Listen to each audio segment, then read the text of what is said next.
Presenting red sparrow. इस कहानी की शुरुआत होती है मॉडर्न रशिया से, जहां पर हमें डोमिनिका नाम की एक लड़की को दिखाया जाता है। डोमिनिका एक बैले डांसर है। दरअसल उसे किसी भी कीमत पर पैसे कमाने होंगे, क्योंकि उसकी मॉम हमेशा बीमार रहती है। उनके इलाज के लिए हमेशा उसे पैसों की जरूरत होती है। और एक दिन जब वो परफॉर्म कर रही होती है तो उसका पार्टनर गलती से उसके पैर के ऊपर पैर रख देता है, जिससे उसके पैर की हड्डी टूट जाती है।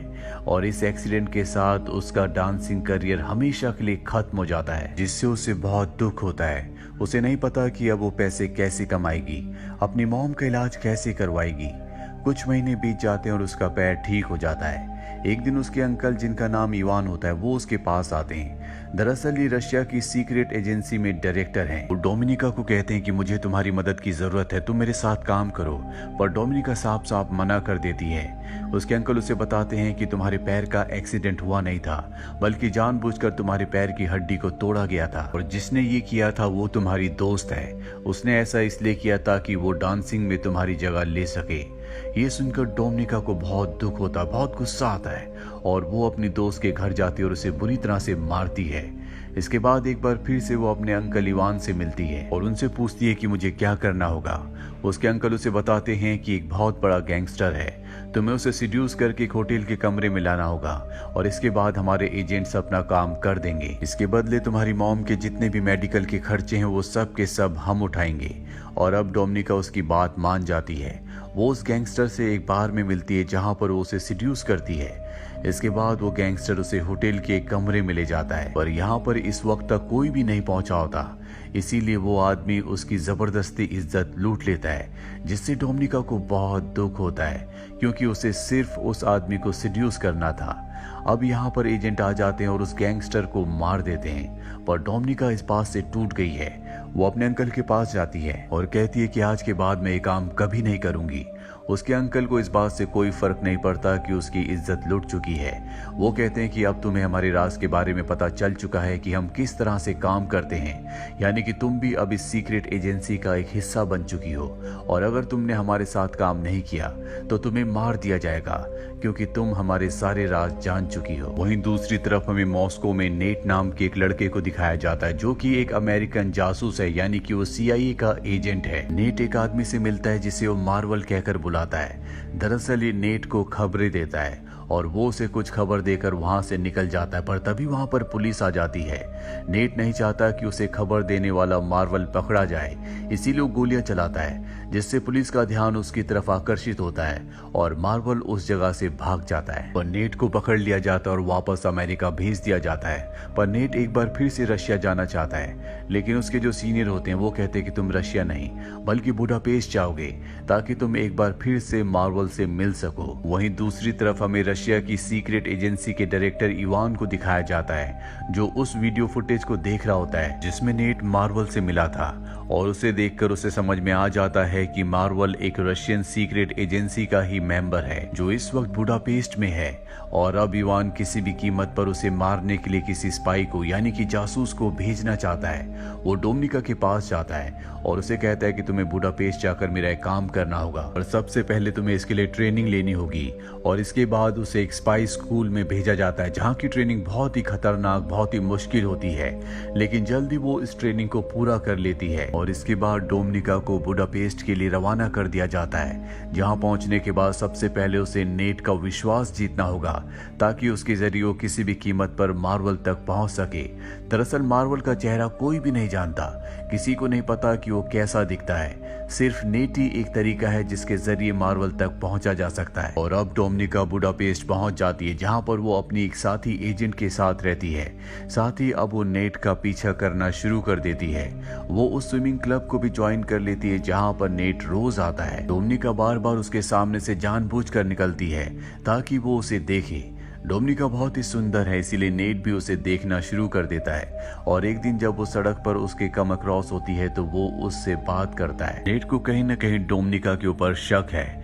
डोमिनिका जब अगले दिन स्विमिंग क्लब जाती है तो देखती है कि वहां पर उसका आईडी कार्ड नहीं है। दरअसल नेट उसका आईडी कार्ड निकाल कर अपने साथ ले गया होता है और अब उसे पता चल जाता है कि वो एक रशियन स्पाई है, लेकिन फिर भी वो बार बार उससे मिलता है। हालांकि अब उसे पता है कि डोमिनिका उससे बार बार इसीलिए मिलती है ताकि वो मार्वल के बारे में इंफॉर्मेशन निकाल सके।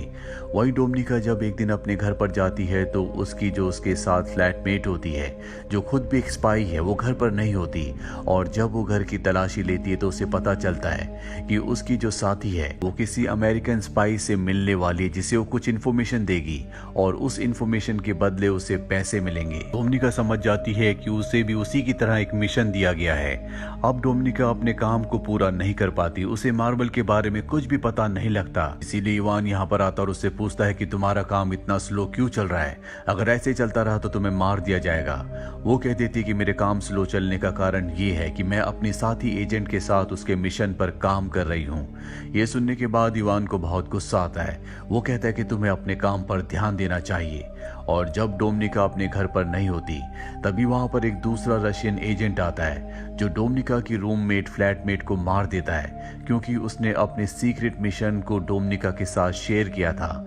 हालांकि उसने नहीं किया होता, लेकिन डोमिनिका ने कहा होता है कि मैं उसके साथ काम कर रही हूँ। इसीलिए इवान को रशियन इंटेलिजेंस को ये लगता है कि उसने अपने खुफिया मिशन को किसी के साथ शेयर किया, इसीलिए उसे मार दिया जाता है। साथ ही जब डोमिनिका घर पहुंचती है तो वही रशियन एजेंट उसे धमकी देता है और कहता है कि अगर तुम अपने मिशन में फेल हुई तो हम तुम्हें भी मार देंगे। डोमिनिका इस बात से बहुत डर जाती है।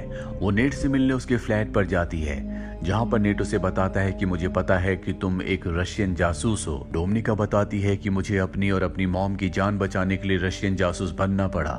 नेट उसे कहता है कि मैं तुम्हारी और तुम्हारी मॉम की सुरक्षा की गारंटी लेता हूँ, लेकिन तुम्हें डबल एजेंट बनना होगा, यानी कि तुम्हें हमारे लिए काम करना होगा।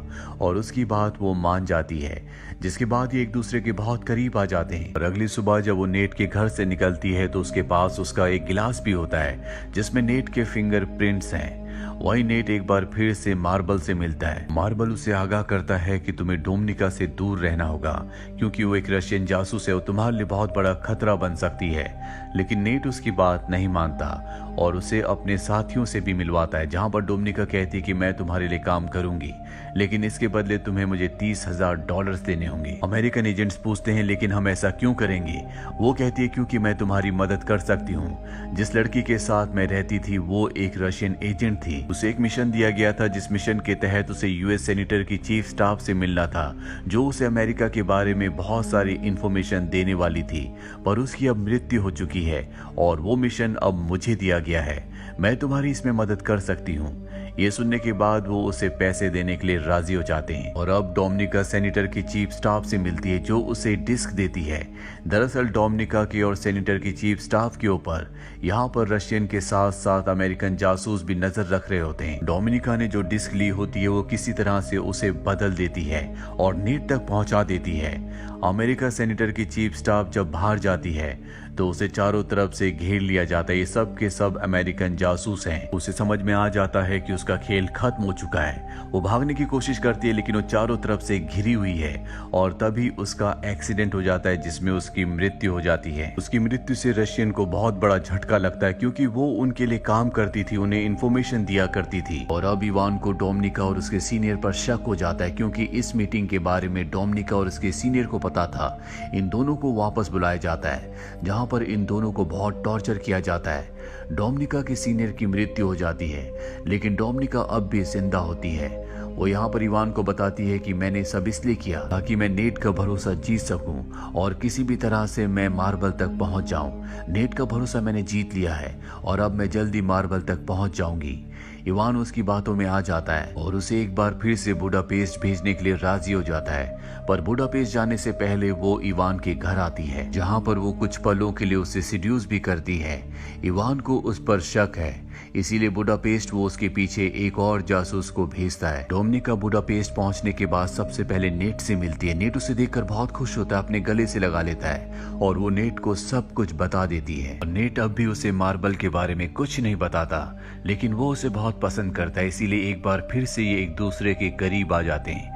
ये दोनों के दोनों सो जाते हैं, पर जब डोमिनिका की नींद खुलती है तो वो देखती है कि उसके सामने वही एजेंट है जिसे डोमिनिका के पीछे रशिया से भेजा गया था और उसने नेट को पकड़ा हुआ होता। वो किसी भी कीमत पर मार्बल का असली नाम और उसकी पहचान उससे जानना चाहता है, पर नेट उसे नहीं बता रहा होता। इसके बाद डोमिनिका भी नेट को मारने लगती है और उससे मार्बल का असली नाम पूछती है, लेकिन उसे टॉर्चर करते करते अचानक से वो रशियन जासूस के ऊपर हमला करके उसी को मार देती है। इसके चलते दोनों के दोनों घायल हो जाते हैं और डोमिनिका और नेट दोनों के दोनों हॉस्पिटल में होते हैं, जहाँ पर रशिया के जनरल जो कि इवान के सीनियर होते हैं, डोमिनिका जिन्हें पहले से जानती है, वो डोमिनिका से मिलने के लिए आते हैं और कहते हैं कि मुझे पता है कि नेट ने तुम्हें मार्बल का असली नाम नहीं बताया और जिस जासूस को हमने तुम्हारे पीछे भेजा था उसे तुमने ही मारा है और बहुत सारी ऐसी बातें हैं जो तुमने हमसे यानी कि रशिया से छुपाई है।